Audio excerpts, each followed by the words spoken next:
Acot 52. That is a lot of acots. Oh. Even though that's not the actual number, but episodes have been scrapped, and so we've lost a few on the battlefield. Yes, exactly. Very well. We are here today. Hi. We're gathered here today to celebrate episode 52, apparently. Yeah. It has been a while though. Yeah, recording for one episode a month has been an interesting experience. Yeah, it's so weird. It's odd. It's very like, oh, right, this is happening. Yeah. Every random date we decide to record, because it's not even like, oh, this is the date that we're going to. Yeah. We keep moving it around. You're the pine. Yes, hi. I'm the vine. And I interrupted you, and I am the water, and you're listening to A Cup of Tea. A podcast about exploring life through each other's eyes. Well, sharing a cup of tea with you. Well, I'm actually drinking tea. When's the last time that you drank tea? I feel like we were drinking like coffee Monday. For a while. No, I mean on Acot. I don't know. I think, we've been drinking coffee for a while. Maybe this should be changed to a cup of coffee. No. We've established that coffee is tea. Yeah. So, it's okay. So. After the long hiatus of no recording, which you would not be aware of necessarily. Here we are on episode 52, which again will not be the number on the title because we've lost some soldiers in this battle. Won't it though? I feel like no, it'll be I think 48. I think it should be 48.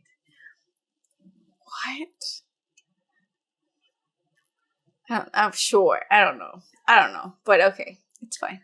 What are you talking about? I feel like, what's the one that's out there right now? 46.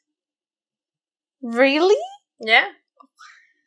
Okay, fine. Then maybe, it might be 48 or 49. No, I guess, because we have, okay, yeah. Yeah, see? Now you know the inner workings of this.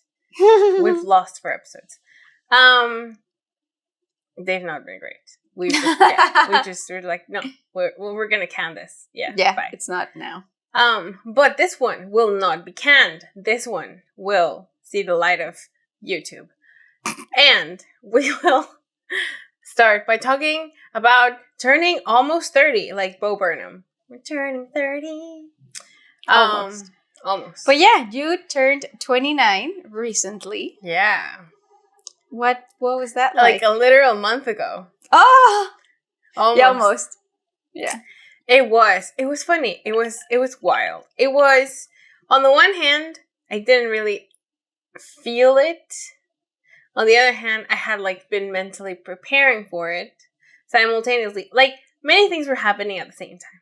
I was like, oh my god, I'm basically 30 now. Also, wait, no, not 30 yet. One more year. Whenever my friends would be like, oh my god, you're 30, I'd be like, no, hold your balls. I am 29, please. My dad would say I am on my 30th year in the world, which I guess makes... I see that. Yeah. It is true. And then I had a few moments of being like, oh my god, what the fuck? Followed by other nonchalant being like, oh yeah, feel the same. I'm still mentally 22 or 23 or something. Interesting. Not that I'm necessarily as stupid as I was when I was 22 or 23. Okay. But the youth is in me. Okay. And yeah, it doesn't it sounds kind of insane. To be 30? Yeah. Okay. But at the same time, it doesn't really feel insane. And also, I get, as cliche and stupid as it might sound, they're like, oh, the 30s are the new 20s. I can see where that's coming from. Uh-huh. Which is, in a way to feel less bad when you're turning 30, you're saying like, oh, but it's like I'm 20 again. Like I'm still young and I can still do stuff, you know? Like it's so much fun. It's so much more fun to be 30 than it is to be 20. Okay. Which I'm like, I guess they're like just fun in different ways, you know? Mm-hmm. You evolve. What was fun at 20? I don't even know. What? Anymore. I mean, partying was fun at 20. Hanging out with friends. Where were you when you turned 20? No responsibilities. We're in Mexico in university. Okay. In Querétaro. You were in university? Yeah. Okay. In 2nd/3rd year of university. Okay. I think. Yeah. Yeah. Right. You know, life was easy. It was. Life was carefree. Easy. Did you think life was easy when you were? Oh then? Yeah. Yeah. You were aware of easy. That I was aware that life was being easy. In that moment. A little bit. Okay. I didn't realize the fucking wall would hit me and I'd be like, fucking adulting is hard and, you know? No, that was not. I was just chilling. Okay. And then the wall hit and I was like, what the fuck? What was the wall? Graduating, adulting, needing to find a job. Finding disenchantment in entering adulthood. Oh. And adulthood, quote unquote. Why, quote unquote? I mean, because when do you ever enter adult? Like, what is the actual, oh, officially, welcome to adulthood? Like, I don't think there's necessarily an age. Yeah, I don't think turning 18 did supposedly, it. Exactly. No. Or 21. Like, I remember one of my best friend's mom was like, you're 21. Now you can officially drink everywhere in the world. And it was really funny. She's like, now you're an adult. For sure. And at the time I was like, oh yeah, totally. I'm so grown up. In the same way that when you're 15 and you're like, I'm so grown up. I know everything. So, you know, it's just the same thing. I'm so grown up. I'm 29. Look back at it in 5 years and we'll see how that goes. We'll see. I'm intrigued. Yeah. So that's the TLDR. Do you have thoughts on... Because you turned 29. Yeah. Do you have thoughts for the 30s as like a decade? I mean, kind of. Because I remember when one of my cousins turned 30. She was the oldest. And I was like, fuck, she's old. And it felt like such a massive thing. Yeah? Yeah, like, now, like, okay, 20, you're 20, you know? You can, like, you're young and free and whatever. And then 30 is like, oh, you should be married. You should have a house. You should have your shit together. Everything should be, you know, settled. And turns out, I feel like there was a part of me at the time that was very, not in a, I didn't necessarily want to hurt my cousin, and I didn't even tell her that, but I was very judgmental about how she did not have her shit together, and she was 30. Oh, wow. And then now I'm like, what a fucking prick I was. Like, I mean, yeah, I didn't say that to her. We would have, like, different conversations about life and stuff, but she was very hard on herself as well. And now I'm like, you know, I think it's fine. And the social script that both of us felt like we had to follow by the time we were 30 is bullshit. So, I mean, I can understand wanting to have a certain thing from the list by the time you're 30. Like, oh, yeah, I want to have a house by the time I'm 30. Like, okay, I mean, that's a nice goal to have. But I don't think, like, now I would not be judgmental towards somebody that's 30 and doesn't have a house. You know, I wouldn't be like, what a loser. What are you doing with your life? You know? In the same way that I was a prick at 23, 24. Yeah, about that makes sense. This idea that like at 30, you are an adult. You know, it's kind of... But I feel like it was. Like people were, you know, like at 30, my mom already had 2 kids and then had me. Yeah. And like all the moms that I know were like that. So 30 is already... I mean, I think that's the first biggest trip, kind of, to overcome. Because it's not the same. Like, having babies now is definitely not the same as 30 years ago. Where, I mean, I feel like we do have friends that have had babies between being 20 and 25 and even now. But, like, even now, I don't count it as much. But before, you had to be married at 20 and whatever and have babies. And now, some people are still doing it. But, I mean, especially here, like Canada and the US, where people have been having children older for the past maybe 2 decades.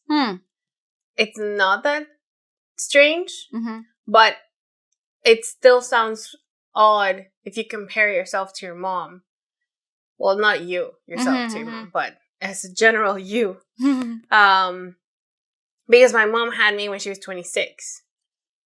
Which is wild. I was like, I would not have had a kid at 26. What the fuck? I had no idea what I was doing. Not that she necessarily did. I don't know. But it just sounds crazy. It does. Crazy. It does. And now I see, like, I've talked to some of my friends recently, and they, like, we were comparing our parents' ages. And I said, oh yeah, my mom had me at 26. And one of my friends was saying, oh, my mom had me when she was 35. And I was like, what a... I mean, that's not too different for me. My mom had me... Well, no, but you're the last kid. I am the You last were not kid. the first kid she had. And they were the first kid? Yeah. 35, 39. And? Yeah, and I mean, they're fine. You know, it's kind of funny. And they survived. Yeah, exactly. But it's a different... I don't know. Did you get to talk about, like, the differences in, like, a younger parent versus an older parent? Well, I don't know that we can necessarily compare. Because the only experience they've had is with an older parent. And me with a younger parent. Which, I guess the biggest difference I see, for example, is in my grandparents... who I'm thinking, oh well, maybe my grandparents are younger than their grandparents.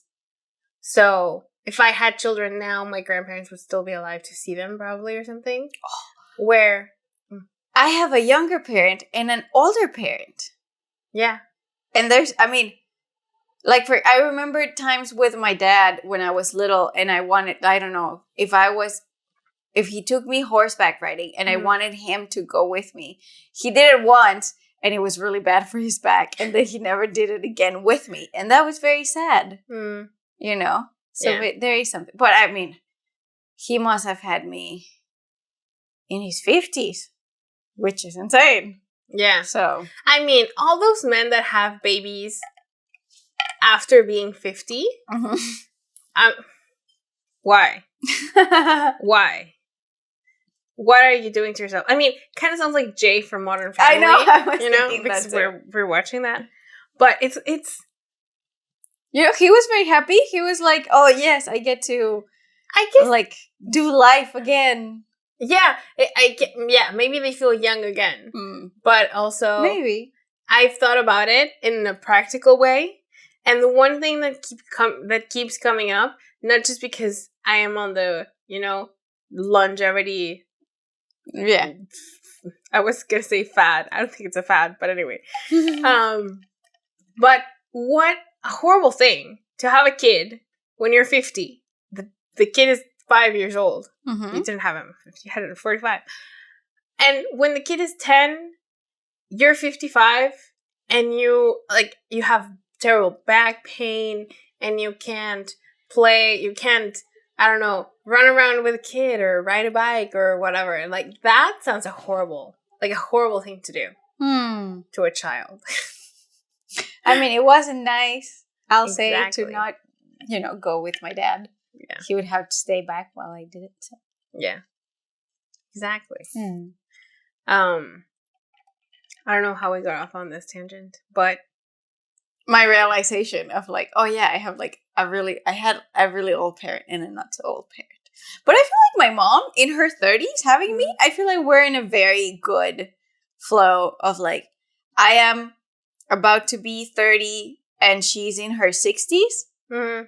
Like, it feels like a good timeline. Yeah. I would choose that timeline. Yeah. Because having my kids in my 30s. Yeah. Yeah. That sounds good. I do feel like I like that.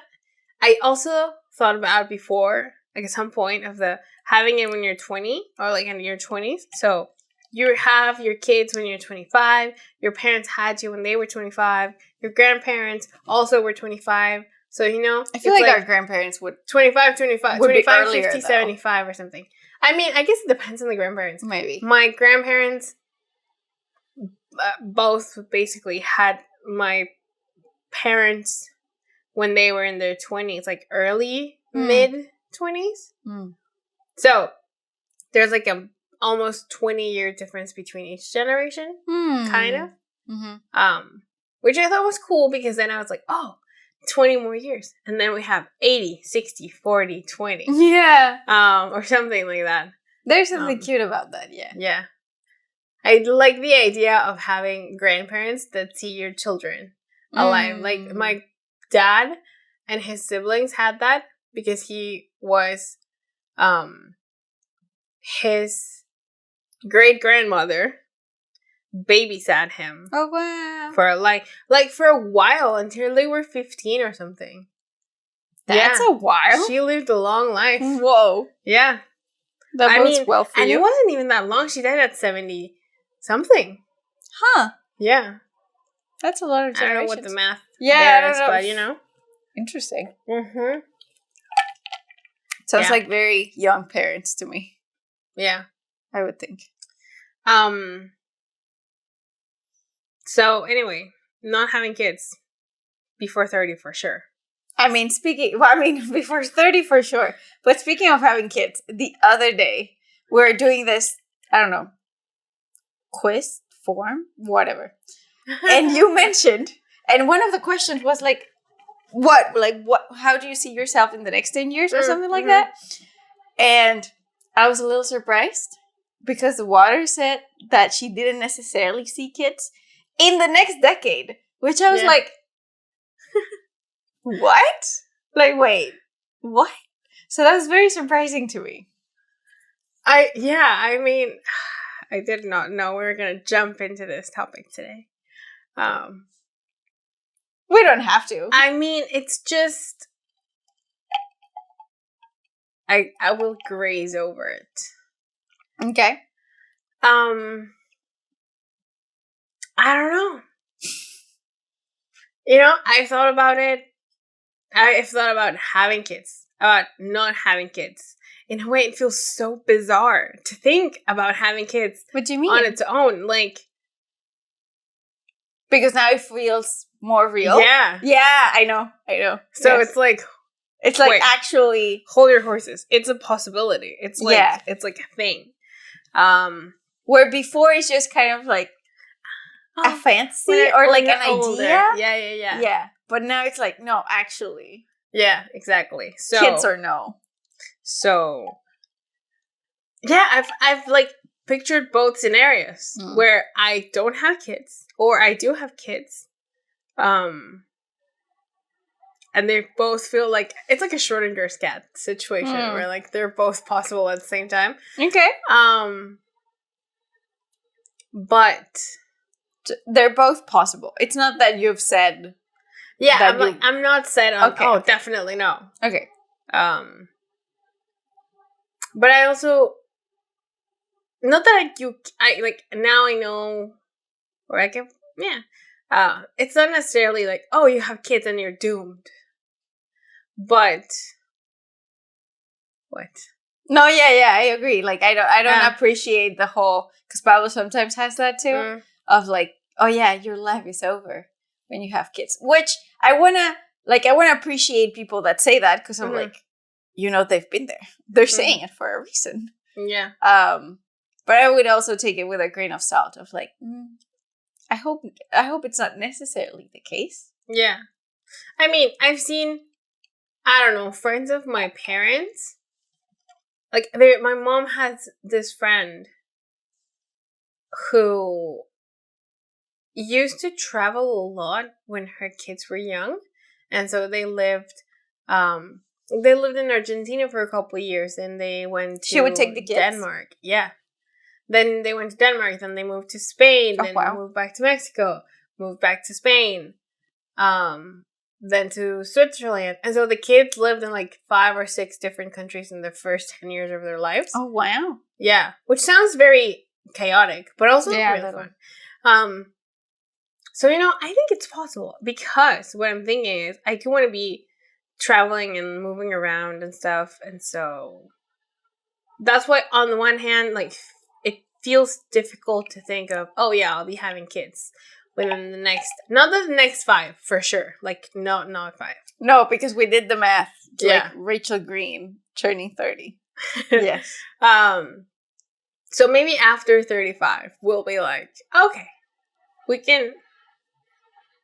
It's, it's a possibility. I feel like it can be one of those things where we were saying about the wedding, where maybe once you meet someone and because of where you're at with that person, then you're like, oh yes, I would have kids with this person. Yeah. I mean, I still have the whole like moral, ethical dilemma of bringing more kids into the world and global warming, and that imposing that on a new person sounds like a horrible thing to do. I mean, this heat wave that we've been on hot, if for you the can't past tell. 2 or 3 days. Hot. It's been horrible.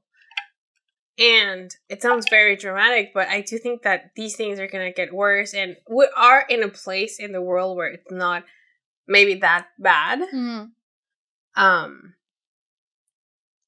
But, like, I'm not liking this part. So yeah, I'm not so sure about that. TBD. Yes. Yes. So yeah, does that answer the question? Yeah. I thought it was more of a, like, when it first happened and you said, and you had that answer, I was like, I thought it was more of a, I don't think I'll have them kind of thing. But the Schrodinger's cat kind of makes sense to me. Yeah. I don't know, it feels very weird. Like, it feels like a battle with myself between the selfish, like, oh, I want a mini-me, which is not how they actually turn out, right? Okay, yeah. But the mini-me versus, and the sort of image I've constructed since I was a kid, and like, oh, it'd be cute to have kids, and like, playing with baby dolls and playing with baby cousins, and that versus like the reality of it and the actual, the thing that, like, the climate and the world and the whatever. Yeah. Other side. So it's well, an interesting stay debate to have. tuned. We'll find out in a few years. Yeah. Do you think we'll be doing ACOT in 5 years? Probably. Yeah? Yeah. Okay. That's cute. I like it. Yeah. We'll be like, oh my god, look at what we said 7 years ago, or 5 years ago, or whatever. So yes. And I guess, I mean, I have 2 remarks now. One is, I was going to say, and to close the birthday topic, but we can close it in a bit, because you're also turning 30. I mean, not 30. I mean, you're also turning 30 eventually. But more like you're turning 29. I will in almost a month. In like a little over a month. Yeah. I will be turning 29. I mean, by the time this comes out, you will not be 29 yet. No. I will not be 29 yet. I don't think so. It's already July. This comes once a month. Yeah. I'll be already 29. You will be 29. Yes, that is true. That's true. I thought we were missing one. Yeah. I think. We'll see. Our schedule is a little funky, but I think by the time this comes out, I will be 29. Mm-hmm. 29 is such a funny, odd number. Yeah. I mean, like, turning 27 is like, oh, the 27 club, you know? Like, will you join? Will you not join? At least that was a joke. Yeah. Between my group of friends. Excuse me. 28 was like, oh, sure. You know? Or just like 29. Just there. Yeah, 29 is weird because it's like, it feels like it's not a thing on itself. It's just pre-30. Yeah. Almost 30. It's like, what? Why are you even bothering? You know? Yeah, a little bit. Yeah. I will say, before I interrupt you, like, so, my birthday celebration was a little, I went to plan stuff, ended up not doing it. Yeah. But then it was a very pleasant surprise to be woken up that day with cake and candles and happy birthday songs. And it was really funny because we were on the episode that just came out. I was mentioning Max and Linnea, and at that moment we had recorded like around around spring break or something, and we had just started to like hang out more. And now we're actually friends, you know. But if you have not listened to episode 46, when I mentioned them the first time, they're new characters in the cinematic universe. I was saying, oh yeah, my roommate's daughter and this German kid who's on exchange. And now they're like, oh yeah, they're my friends. Yes. But they're still 15, right? Which is funny. And they were like, you're so old.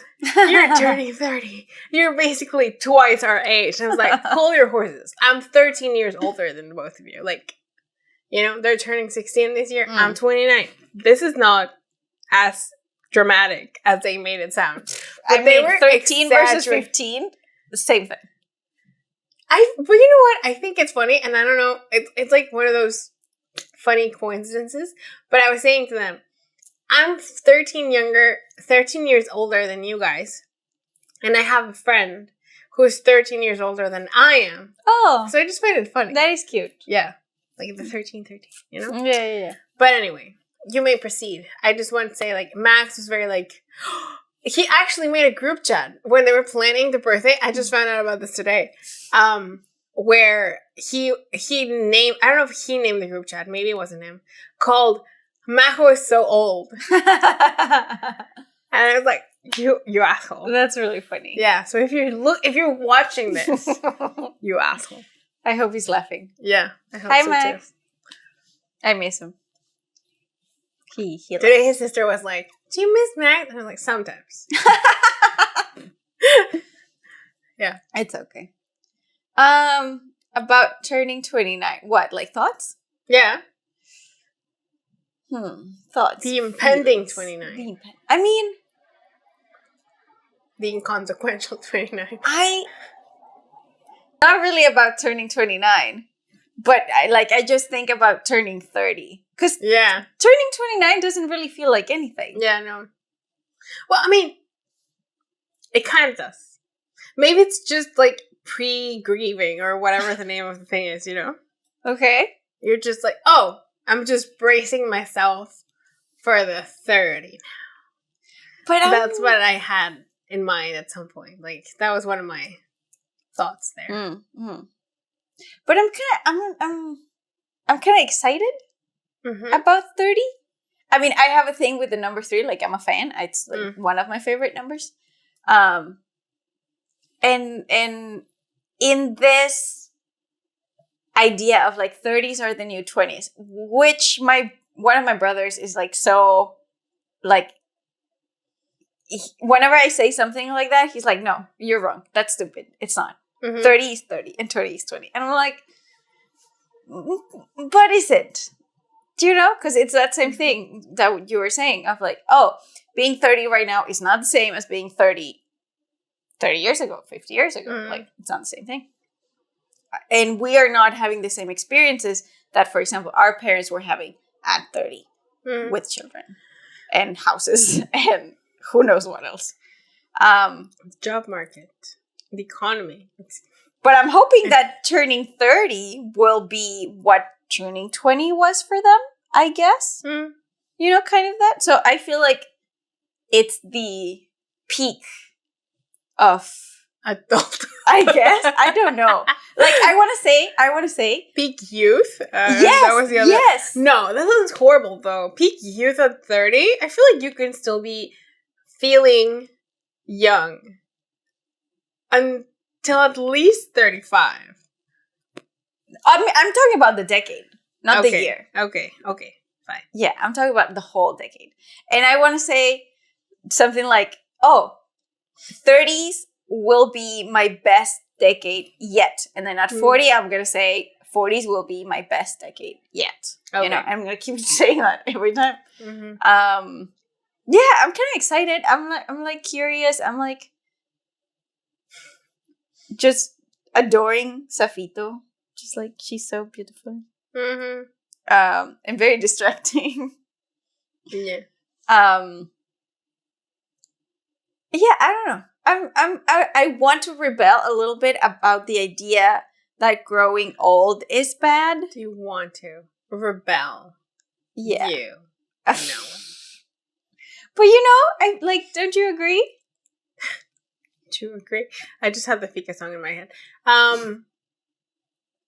About the aging is bad? Yeah, I mean, I don't think aging is bad. So why are you bracing yourself? It's just like an instinct. It's the brainwashing. Yeah, exactly. Of, oh my god, you're old. You know? Yeah. Like Max was saying. Because it's so much better to be young because you can do so many more things, or you know, something like that, which I guess I think it was yesterday that I was talking to someone and they were saying, oh yeah, there's this X graph about like with you, like youth and money or something like that. So when you're younger, you're the poorest you ever are. Well, do you have the most like energy or something? Yeah. And then you're older and you have the most money, but you have the least energy. Yeah. So, you know, you kind of compensate around that.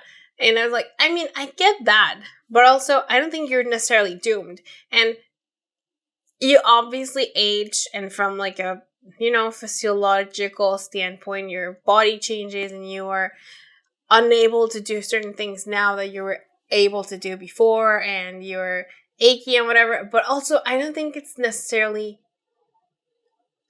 a death sentence. And because of all the stuff that we know now, about like keeping on training and caring for your body and like doing stuff that helps you prevent, you know, that like fatigue, that pain, that all the things that make you actually feel old. So as long as you keep doing that, I feel like as long as I keep doing those things where I like, you know, can age well. Yeah. Yeah, I don't think it's necessarily a bad thing. I think you can be even better now. I remember this comment that one of my teachers, like one of my dance teachers, got into bodybuilding at some point, like in her 30s. And she would come give us workshops, and she was dancing incredibly, and she was like, I wish I was doing this. Like, I'm in such better shape. I'm like in much better shape now than I was when I was dancing, which sounds ridiculous because I was dancing at 15, 18, and, you know, I went to the Worlds and I placed very well and all that. But if I had been doing then what I'm doing now, I would have freaking won everything. And now I'm doing a lot better because I've, doing like endurance and strength training and blah, blah, blah.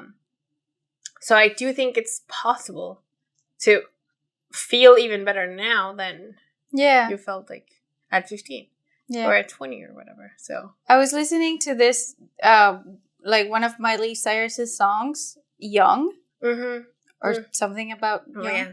I used to be young. Yeah, that one. And I really like it. It kind of gives me that feeling of like, oh, like someone's telling you that, oh, you used to be free or whatever, and you used to be wild or something. And I feel the way she says it of like, oh, I used to be young, sounds to me, or sort of paints this picture for me of when you're young and you don't really know what's going on. You don't really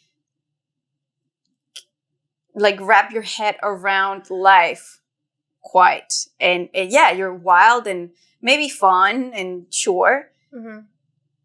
And you're young, but it's not a bad thing that now you're maybe not so young, maybe not so, I don't know if naive or immature or, there's something about growing old that I appreciate, that I like, that I feel more like I'm getting to know life. I'm getting to understand life. I'm getting to,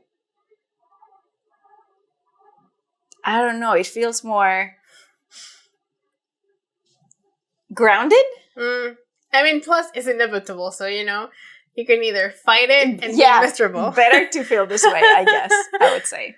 Yeah. Well, but a lot of people are afraid of growing old and are denying growing old and all of these things. So yeah, that's a fucked up part. Like, I feel like as long as it's not either denial or doom, it should be fine. Because choose. Yeah. I mean, if you're in denial, then you're one of those people that are going to go get, like fill your face with 100 kilograms of Botox or get tons of plastic surgery and look horrible. I mean, that's one of the paths, but, and then if you're doomed, I feel like the sense of defeat that you get from, oh, I can't do anything anymore. I'm just gonna die now. And then you're in a kind of depression and lack of motivation for doing anything, then that's horrible. And that's not to not accept the limitations that you may have now.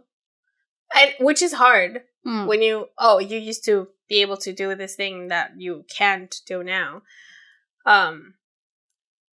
So overcoming the difficulty of accepting the limitations and embracing, I guess, the limitations that you have now, like you're not so young anymore,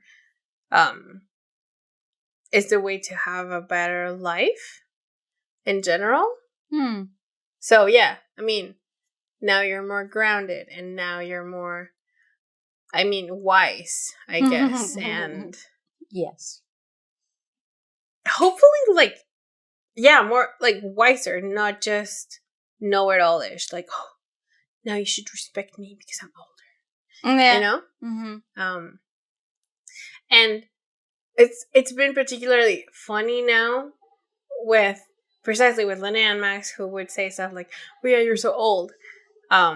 But then we'd have these conversations where they would ask me stuff. And I'd be like, I can share my wisdom if you are willing to listen. Because if I'm just going to be blabbering on, what's the point of me saying anything? But they're very cute and they're like, no, tell us. Which, is something that I was telling them, I've always had older friends than I am. And it's kind of funny to now have younger friends than me. But it's always cool because I can go to my older friends and be like, I need advice right now. Like I did that the other day and it was really, really cute. Yeah, I called my friend Laura and was like, I don't know what is going on here, but I need to I want your opinion on this. And then she'd be like, no, okay, run away from this. This is not a good thing, blah, blah, blah. Mm-hmm. And she helped me figure out a different solution to this and gave me information and resources to solve my problem. So when you can, when you embrace the wisdom, is what I'm getting to, without getting stuck in your ways, which I think is a hard thing to do because it requires, I guess, realizing that you are stuck in your ways and be like, okay, no, I need to not be so stubborn or not so stuck in this is how I've been doing this my entire life, and why would I change it now because it's worked so far? Yeah, that's the way I would like to grow up, at least, or grow old, not being stupidly stubborn about stuff. I agree. I was just thinking right now that you said grow up and then grow old, and I'm like, that's a funny thing. When do we stop saying growing up and we turn it into growing old? Around 30? I don't think that we've been saying that we grow up. Between 40 and 50, maybe? Really? I feel like we only say growing up. Oh, till you're 20 or something. Yeah, exactly. And then you grow old. I don't know. I feel like you start, that's what I'm thinking. I'm saying you start to grow old at 40, 50. You stop growing up. What's the difference? 20. I mean, I think about it very literally that you're growing up. Okay. In height. Okay. Normally. Unless you're pocket sized. For your convenience. Yeah, you're literally growing, physically growing in size. And then you grow old. Maybe that's just an English thing. But I translate, in my mind, growing old is envejecer, which you're always growing old since you're born, obviously. Yeah. But it's when you're actually becoming an older person. Older as in the latter years of your life. The end stages of life. Post 60. Yeah. Both. I mean, before I would have said 50, maybe now I'd be like, okay, yeah, sure, 60. I guess. I mean, I would even say 70. I feel like now, a 60-year-old. Well, I mean, I'm very biased because I think of my mom, and I'm like, I know, that's so wild. She's in her 60s, but to me, she's not an old person. Exactly. If we go back to my grandparents, to my dad's grandma and great grandma, who died at 70-ish, both of them. They died if you look at photos of them, they look so old. My dad looked old. We've said this before in other episodes, right? But yeah, they were 70-ish and they were looking super old. And now, our parents are 60, are approaching 60, and they don't look that old. No. My grandmas are 85, 84, 87. And they do look old. But I'd be like, you're still alive and, mobile to a certain degree. They're not confined to a wheelchair or bed or whatever.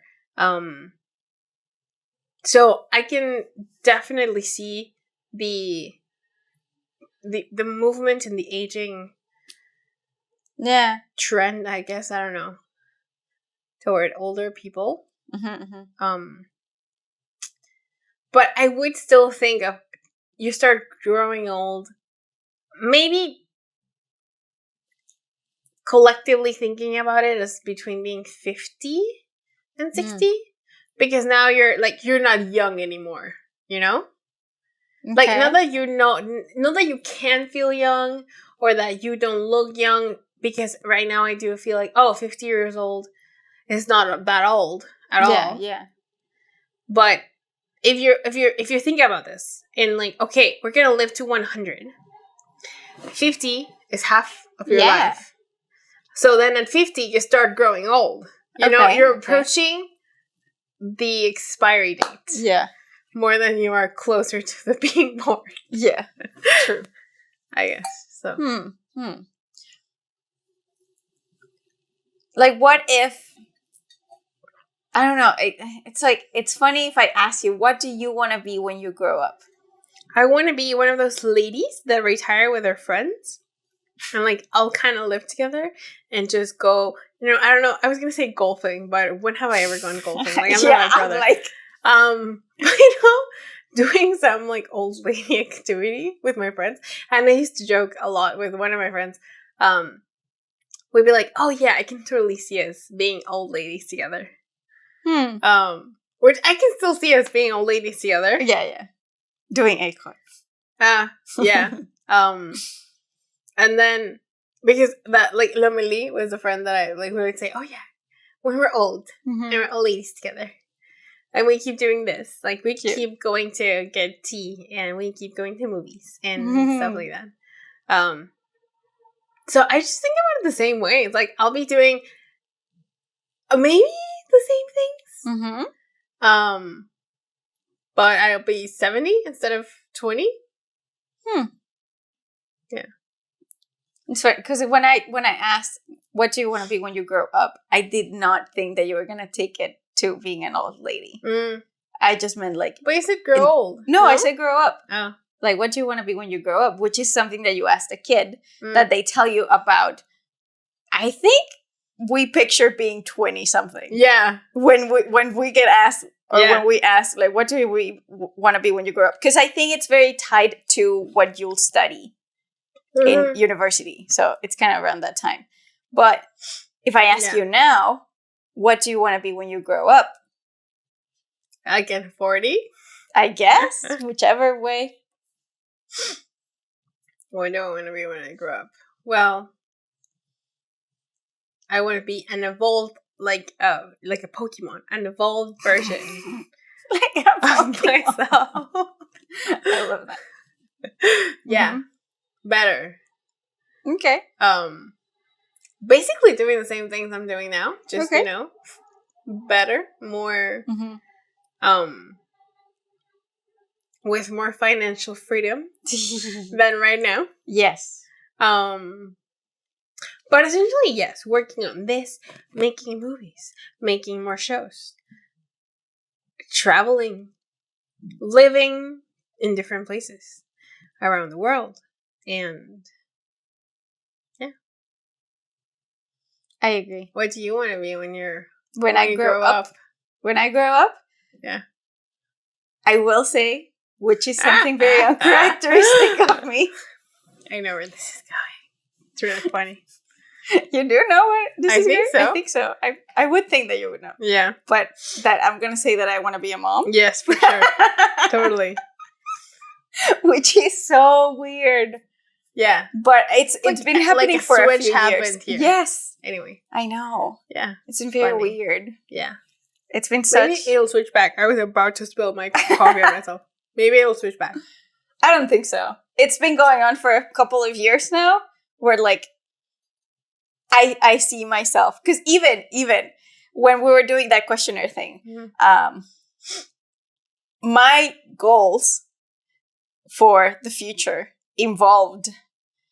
there's this pact that I have with Pablo of when we're young, having an apartment in the city, and later in life, or at some point in life, or maybe at the same time, I don't know, because he wants to, he pictures this idea of us living in an apartment building that's like 20 stories high or whatever in the city, and like it's very cute. But my idea is to like have a farm and a few Highland cows and a couple of horses, and chickens. So that's what I want. You know, I think, Vancouver is lovely. We adore it. But I feel like that dream is more easily accomplished in Europe. And maybe that's just me. Maybe that's just that I want to do that. But I'm like, yeah, live in London in a high rise, you know, city life. And then you have a summer house in Scotland with your Highland cows. Yes. I don't know where I'll be. I don't know where this is going to happen, but it needs to happen. Yeah. So that's what I want. And I do somewhere in that timeline of like the high rise and the farm, I think there's gonna be kids. And I just picture, like, it's not even a decision. It will be a decision. It will be something that I take very responsibly. But just in my mind, just in my vision of the future, it just is. It's just like, they're there. What do you want me to do? They're there. So I do, in the next 10 years, I do see myself being a mom. Which is wild. Wild, Safito. I know. I was gonna say something else. I don't know what it was. I don't know either. What do I want to be when I grow up? I want to be a mom. Yeah, I mean, I guess. A tiger handler, no longer, Safito. A tiger. This is the tiger that I handle. Look at her. She's so pretty. Yeah. Cows, horses, chickens. I feel like that's not too wild for me. The wild part is the husband and the kids. Yeah. The living with animals is pretty much me. Yeah. The traditional life.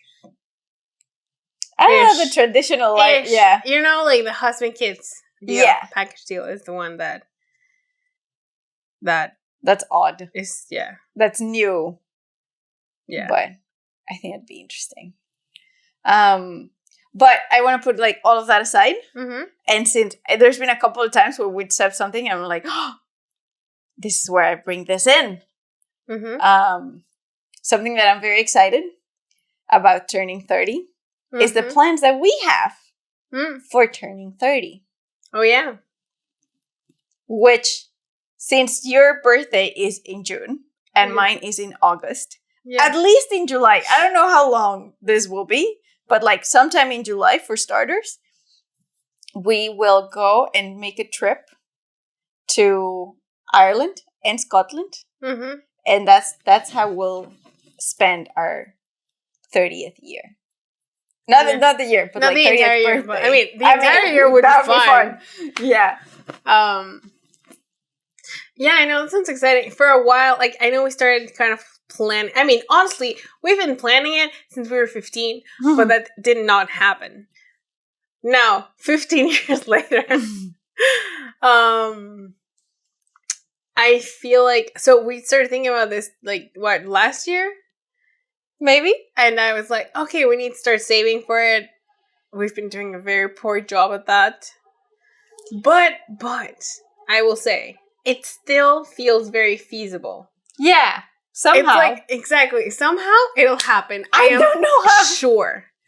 But it feels happen. like it's going to happen. Yeah, exactly. So, I'm not worried about it at all.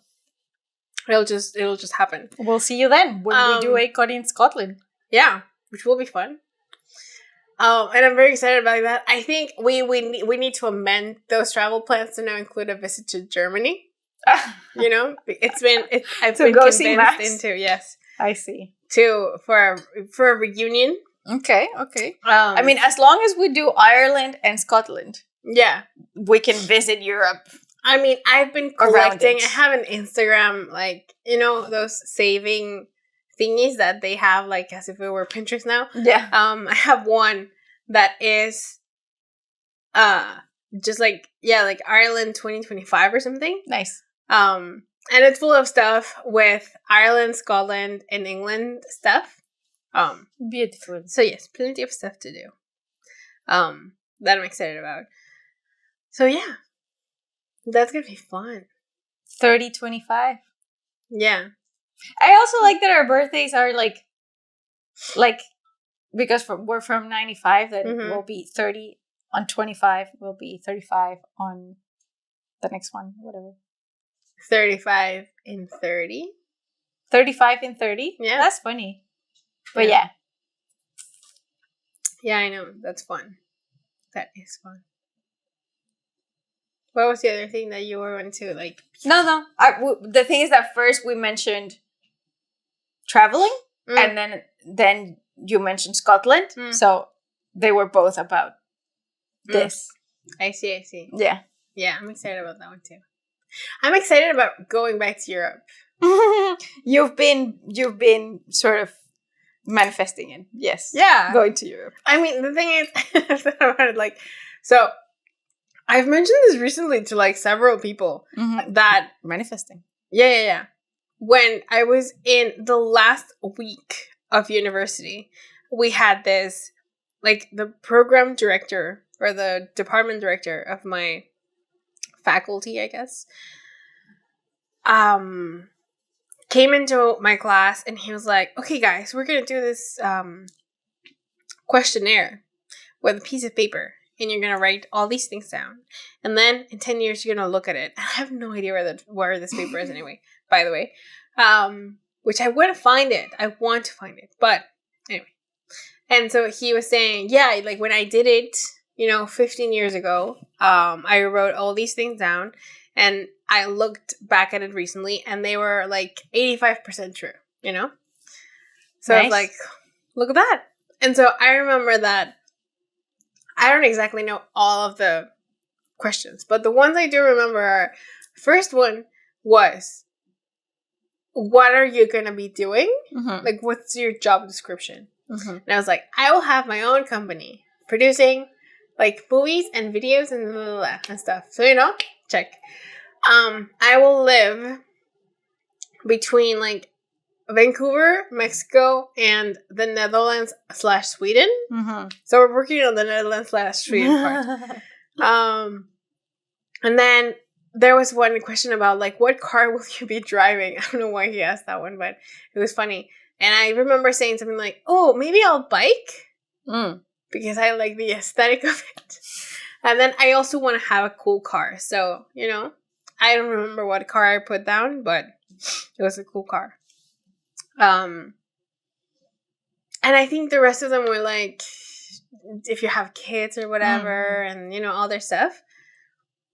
But it's going well so far. Yeah, look at you. Yeah. Like faster than I thought. Okay. Because I mean that I filled that was for like the next 10 years, right? And that thing I filled out 6 years ago. Oh, wow. Yeah.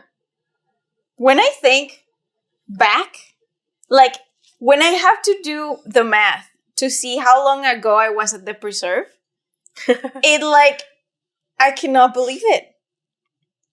I'm just like, I mean, it was 10 years ago.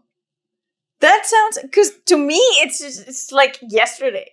See, that's so funny because also that was 10 years ago and you were 18. You're a baby. Yeah, sure. Yeah. I mean, to think that it's been 10 years since I arrived at the preserve and here today, I'm like, there's no way that was 10 years. It's like way shorter. It cannot be 10 years. Way shorter. Yeah. That's the thing. I feel like the preserve was not that long ago. Oh, I see. That's why. I get that. Yeah. Yeah, I get it. Because also, I'm like, if I think about, I was in university like 2 years ago. Which is not at all true, right? But it doesn't feel like it was. Like, I started university 10 years ago. No way in hell. Like that. Did you? Yeah. I started August 2014. That's when I was at the preserve. Wow. See, university. I mean, to me, university was 2 years after the preserve. So, 2016. But still, it sounds like yesterday. Yeah. It's wild. Time is wild. My brother was telling me that, because he's 10 years older than me, which is also cute because we have, like, he's 10 years older than me, and then Tavi is 10 years younger than me. So we have that 10, 10, 10. Yeah. And he's also from like born in August. His birthday is before mine. And I'm like, oh, well, you're about to turn 39. Mm-hmm. What is that like? And he was telling me that time feels very different, which is something we had talked about at some other episode. If you find it, please let me know which one. But it was, I think we were saying the same thing. So I think I'm agreeing with him of how when you're younger, a year feels really long. Oh, yeah. And I think what you said on the episode was that the more you, like the older you grow, the shorter years appear. Mm-hmm.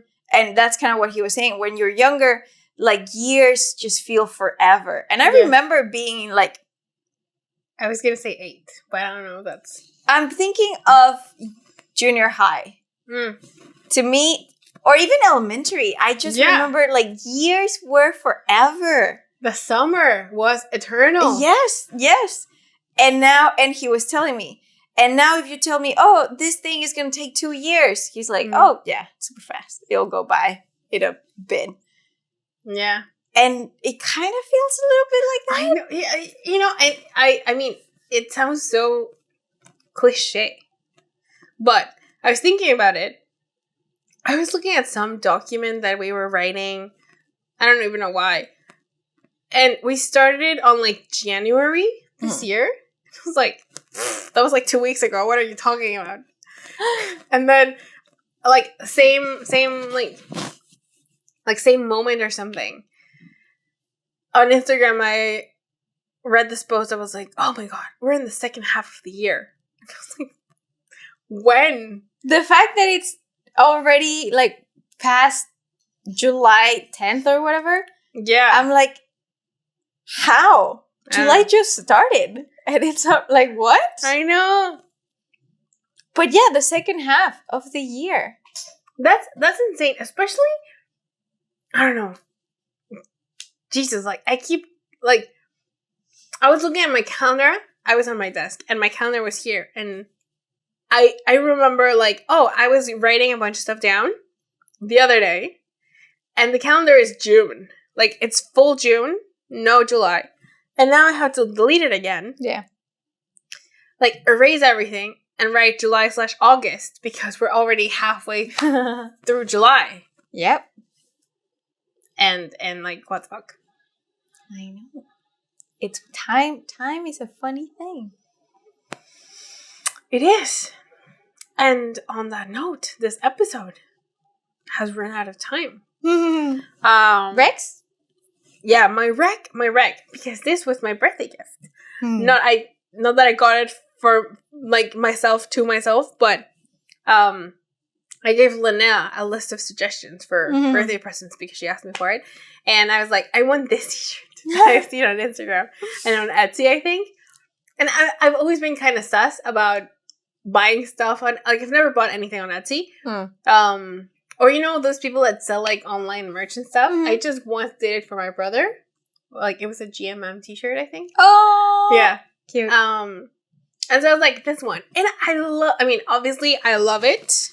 But also, it's, like, it's so soft. Really? Yeah, it's really nice. Oh, wow. Yeah.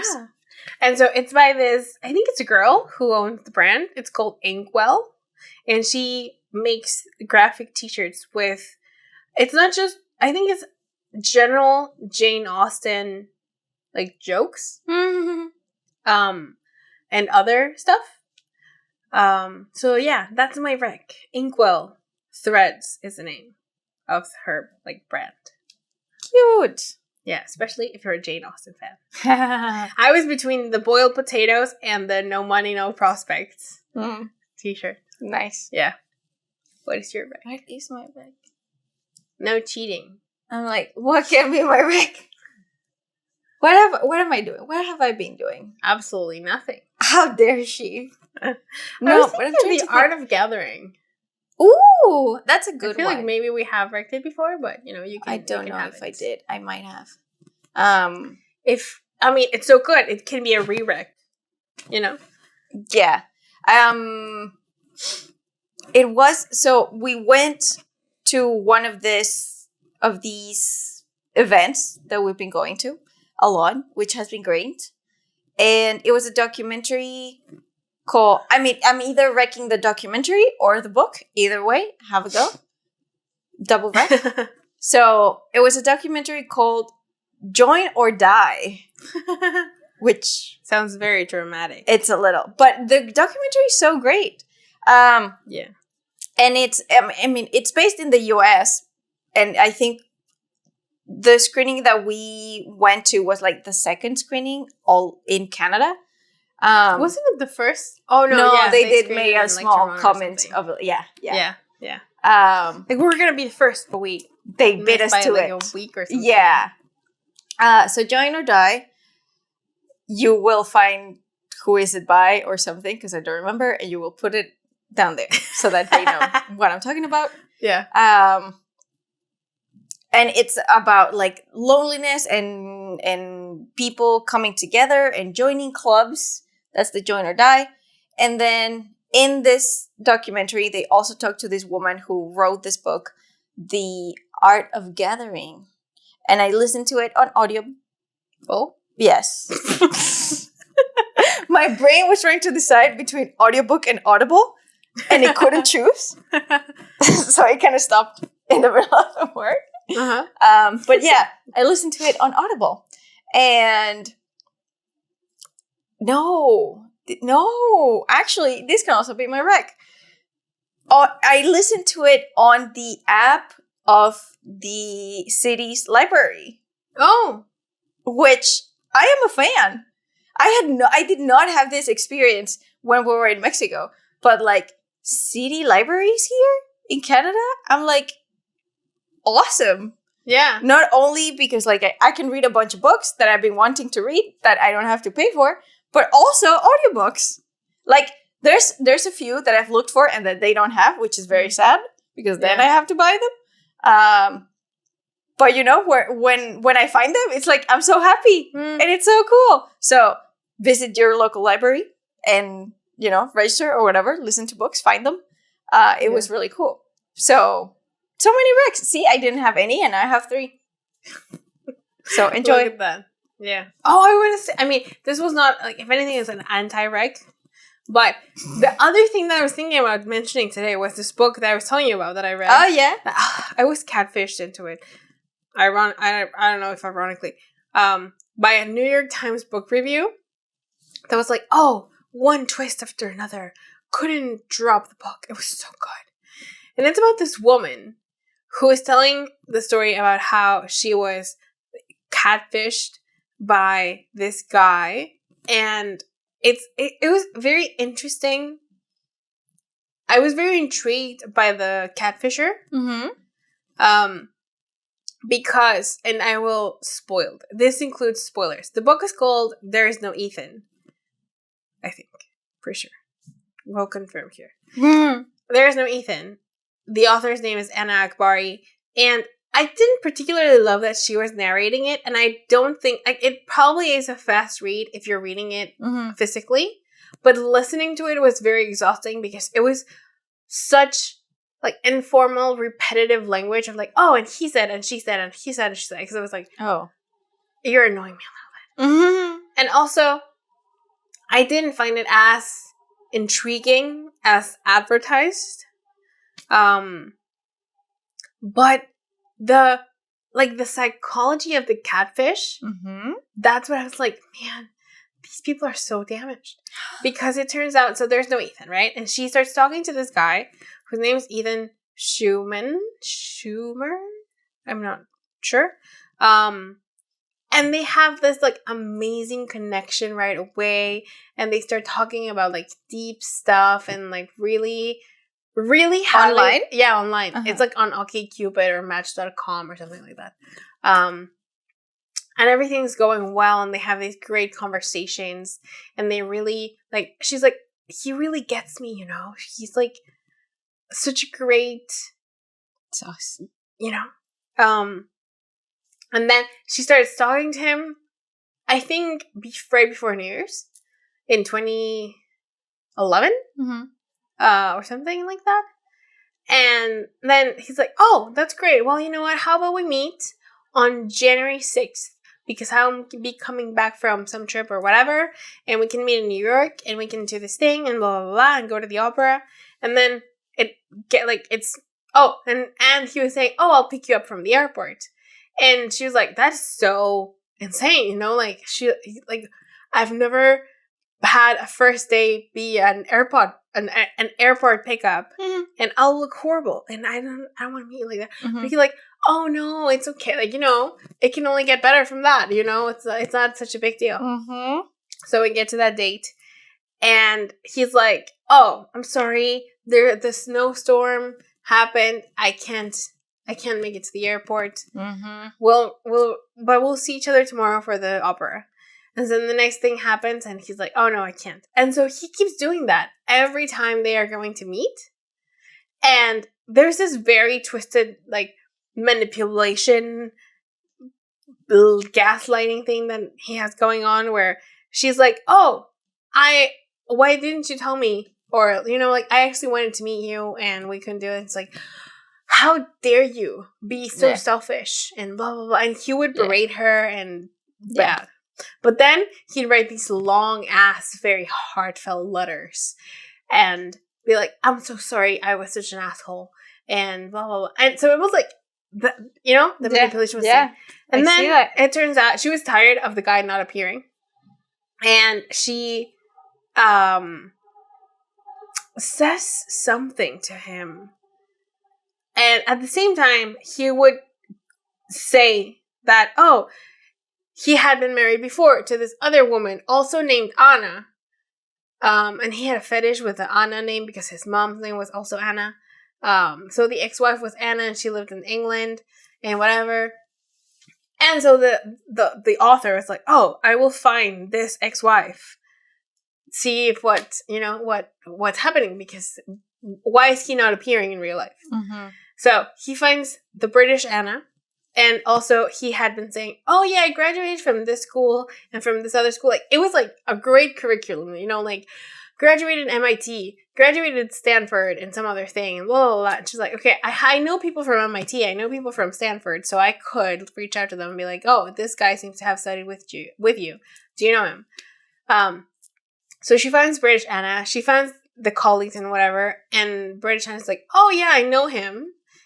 And he had also mentioned you to me, but as like another, oh, she was a fling, like a one-night stand, and she's really crazy, and she's still talking to me.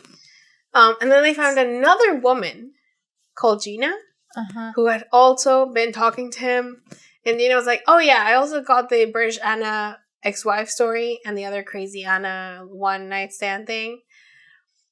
And then they start digging more and more and more, and they're like, okay, so he doesn't exist. Or, like, nobody from the people that went to the same school in the same year knows this person.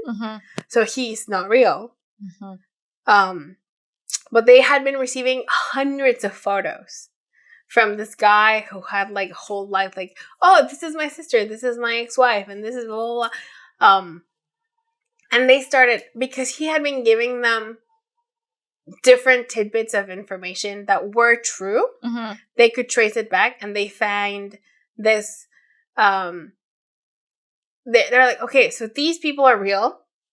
The photos are from some guy that was like a Facebook photo or something, and they are all linking back to this ES person who has the same initials. But at first we were like, no, I don't think so. Because ES was a woman named Emily Slotsky. And they were like, no, but I mean, I don't think it's her, because this is like not, it doesn't quite add up. Maybe it's maybe it is the Facebook guy and just using like Emily's information or something. And then it turns out it is Emily. It is the woman. And she's so fucking twisted. She's been doing it for years. Like, the author started talking to her in 2009 or 2010. And before that, she had been doing like since 2007. Was she asking money from them? Was she just along for the ride? Yeah. She was like, Oh, yeah. I mean, I went to write a story, and so I thought I will talk to you because, that'll give me, like, real character kind of information and how this develops and whatever. Because all her targets were, like, highly educated, highly accomplished women that were very much like her. And it's, like, so freaking sociopathic. Yeah. It's crazy. Interesting. Yeah, so I guess it's interesting to, like, read physically. Quick read, yeah. Would not recommend as an audiobook at all. But yeah, it was wild. It was like, Jesus. All right. So, I guess it wasn't so bad TLDRing it. Look at this. Yeah, telling me the story was kind of like, at some point I was like, Yeah. So what? But listening to it was a little. But anyway. Not all audiobooks are great. No, some are pretty sucky. Yes, I agree. This is one of those. And on that note, we will see you next month. Not next week. Bye. Thanks for sharing a cup of tea with us. To watch more episodes of A Cup of Tea, click the link on the right. If you want to watch Pockets in the Universe, go to the playlist on the left.